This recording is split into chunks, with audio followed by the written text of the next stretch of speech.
related to what our professor is saying. In Australia, also in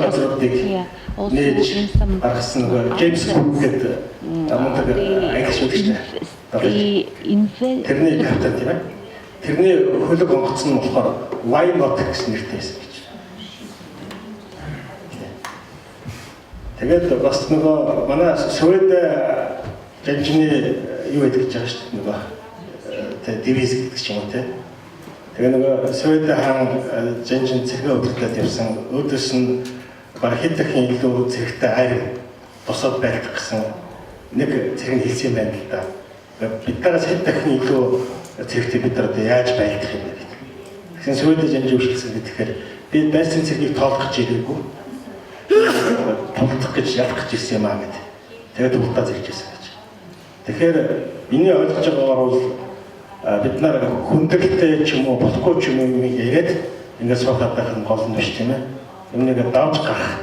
Одоо шин тийм орчин бүрдүүлэх өөрөө хамгийн гол юм шиг байна. За дараагийн асуулт. За тэр залуу та нэрээ хэлээд асуулт тийм. Би нийслэлийн бичлэг төлөвлөгчтэй бодлын яажтай ажилтан бодлогч гэдэг юм байна. Тэгээд танаас 3 асуулт байсан. Шууд арчлалын систем Монгол бодлогоор хэрэгжиж чадахгүй байгаа.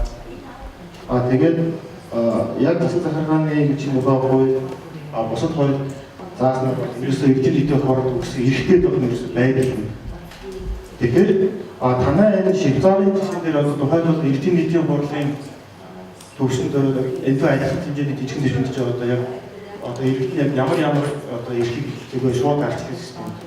Энийг асууж гисэн. Хоёрт нь одоо Монгол улсад одоо нийслэлийн эрдэнэ хурлын дээр ихэд одоо нийслэлийн төлөөлөгч нар гэдэг юм уу гэхэд сонгогдсон төлөөлөгч нарыг бас төлөөж чадах байх тохиолдол зөндөө байна. Эрдэнэ биш харин намаа төлөвлөлт гэж шиг байдаг. Тэгээд эргээд тэр нэг эрдэнэгээ төлөөж чадахгүй хүнтэй хариуцлага тооцох механизм болохоор яаж байдаг. Төлөөлөгчийг эргүүлэн татах үндэст нь болохоор нэг бас орсон тохиолдол. Хоёр өвчний орноос одоо ажиллаа хийж чадахгүйсэн тохиолдол.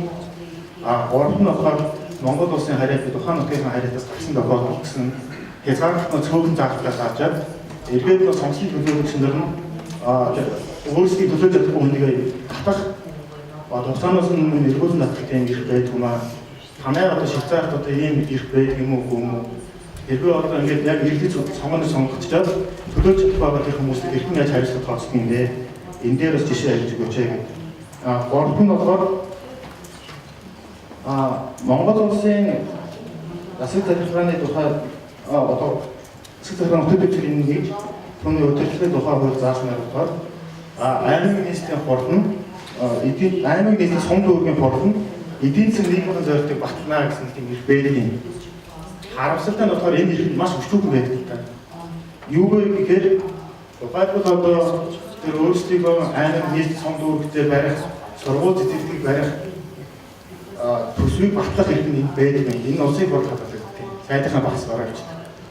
Тэгэхээр одоо ингээд эдгээр ингээд төлөөтэй арчлал ингэж гаргасан мөртлөө тэгээд эдийн засгийн боломж өгөх байдлыг одоо жоохон яаж өөрчлөх юм бэ? Танай одоо энэ Швейцарын орнууд одоо арчлал төлөөтэй арчлал өндөр хүрсэн орнуудад эдийн засгийн эрх чөлөөг нь боломж олгохыг нь яаж хангах юм бэ? Энэ тал хариулж өгөөч гэж. These are 3 questions.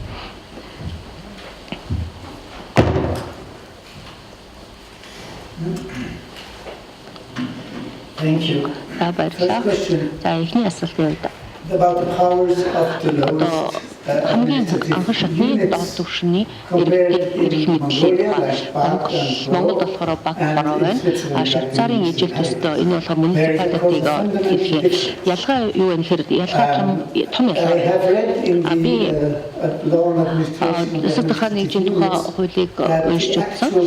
Тэгэхэд бол тэр эрх мэдэл нь болохоор иргэдийн нийтийн хуралд олгогдсон байна гэж. Гэтэл тэр нь болохоор маш хязгаартай. Бараг л материаллаг бол эрх мэдэл бол байхгүй байна л да. Тэр иргэдийн нийтийн хурлаар шийдэх тийм эдийн засгийн шийдвэр байхгүй. Тэгэхээр энэ болохоор одоо энэ хурал дээр ажиллаж байгаа ажлын хэсгэнд бас их амаргүй байдлыг үүсгэж байна. Тэр ажлын хэсэг болохоор энэ шинэ хууль нь иргэдийн хурлын эрх мэдлийг одоо тэр иргэдийн хурлын эрх мэдлийг нэмэгдүүлэх гэсэн юм зорилготой. Хэрвээ ингэ хийх юм бол нөгөө засгийн хуулийг бол өөрчлөх хэрэгтэй болно гэсэн. Тэгээд дараагийн түвшин дээр ч гэсэн одоо нас дэш түвшинд бас одоо өөрчлөх хэрэгтэй болно гэсэн үг байна. Харин Швейцарт эсрэг эрх мэднэлийг манай одоо миний амьдардаг Гризон гэдэг ууларх газар байна. Энд болохоор эрх мэдэл нь болохоор муниципал буюу хамгийн доод түвшиндээ байна. Кантоны түвшин гэдэг ярихаар нь бол тэр нь бол дараа дэш тэр Швейцарын яг түвшин гэх юм бол биднээс хамаагүй хол. Харин локал буюу орон нутгийн автомобилийн эрх мэдэл бол нэлээд хүчтэй байна. Тэгэхээр тэр нь бол үнэхээр шууд арчлыг орон нутгад хэрэгжүүлэх боломжийг бол олгож байгаа. Тэгэхэд бол Монголд бол тийм болцоо байхгүй. Хуулиар өөрчлөхгүй юм бол яг тийм хэмжээнд бол одоо хөгжүүлэх боломжгүй гэсэн үг шууд арчлыг. Хоёр дахь асуултын хувьд Швейцарт одоо хүмүүсээ эргүүлж татах боломж ямар байдаг вэ гэсэн төлөөлөгчдөө бидэнд байхгүй тийм үү. Гурван кантон байдгийг тэнд бол нөгөө сонгосон хүмүүс гарын үсэг цуглуулж байгаа. Тэгээд тэр хүнийг эргүүлэн татах гэсэн тийм эрх мэдэл бол байдаг. Гэхдээ тэрийг бол хязгаарч ашиглаж ирсэн хуулиудаа бол байгаа ч ашигласангүй. Бид нар бол хүний эсрэг тэмцэе гэж боддоггүй. Бид нар бол тэр гарсан хүний эсрэг тэмцэе гэж боддгийг. Тэгэхээр тэр хуулийн дээр хүмүүсийн санал асуулга явуулаад түүнийг хүчингүй болгохыг бол хичээж түүнээс шүтдэг байдаг яахгүй. Тэгэхээр хуулийг нь болохоор харагддаг ингээд системтэйгээр эсрэг тэр нь болохоор юм дохоо өгөхөөр нөгөө өөрөө дүгнэлт хийгээд би бас одоо энэ шийдвэр гаргаж санал өгөхдөө бас анхаарах хэрэгтэй байх гэсэн дүгнэлт хийнэлэгчдэг утгаар нь гаргаж байгаа. Америкийн нэгдсэн улсыг аваад үзэх юм бол та мэдж байгаа мөн Латин Америкийн олон оронд хүмүүсээ эргүүлэн татдаг энийг бол ашигладаг наа. Энийг болохоор зөвхөн өдөр үндэсний төвшөнд их хурд дээр байгаа хүмүүсүүдийг бас нөгөө сонгосон шүүгчээр эргүүлэн татах ч гэх юм уу. Энэ тохиолдолд нэлээд гардаг. Популяр зохион байгуулалт хүмүүс эргүүл татдаг. Би бол энийг их зөв гэж боддоггүй. Латин Америкийн болон Америкийн орнууд байгаа бол нэг дэмждэггүй. Гурав дахь асуулт юу байлаа? Батчлаа. On the power of the economic эрх мэдлийн тухай. On the economic side, yes, of course. За мэдээж Also on the economic and the financial эдийн sector. засаг санхүүгийн эрх мэдэл гэдэг зүйл бол Швейцарт бол иргэдэд бол нэлээд өөрөөр хэлбэл одоо тэр татваруудыг ямар татварыг ямар хувь хэмжээгээр авах вэ тэр хуулиудыг бол иргэдийн одоо оролцоотой бол одоо шийддэг. Нэг Грекийн жишээ байна л да. Тэнд ингээд шууд арчлаа Германы чин сайд жисэн тийм ярианд оролцоод татварыг нэмэгдүүлэх гэвэл хүмүүс юу гэж харуулах нь бол тодорхой ойлгомжтой гэж хэлжсэн. Тэгэхэд Швейцарт болохоор хүмүүс өөрсдөө татварыг нэмэгдүүлэх гэдэг шийдвэрийг гаргаж чадчихсан. Тэр нь болохоор нийгмийн хамгаалалтыг илүү сайжруулах татварын хувь хэмжээг өсгөх нь бол зүйтэй гэдгийг иргэд ойлгосон учраас юм шийдвэр гаргаж чадчихсан.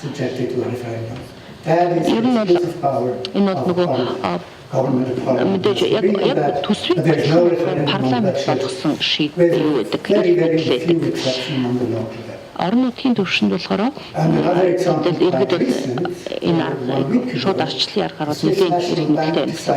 Саяхан бас Швейцарын үндэсний банкаас сонсон банкнаас евро бол Швейцар франкийн ханшин дээр худалдаа авах чадвар дээр тулгуурласан үйлчлэлийг бол хийх талаар шийдвэр гаргасан. Энэ шийдвэрийг болохоор засгийн газар гаргахгүй, парламент гаргахгүй, Швейцарын төв банк өөрөө шийдэх эрх мэдэлтэй байгаа.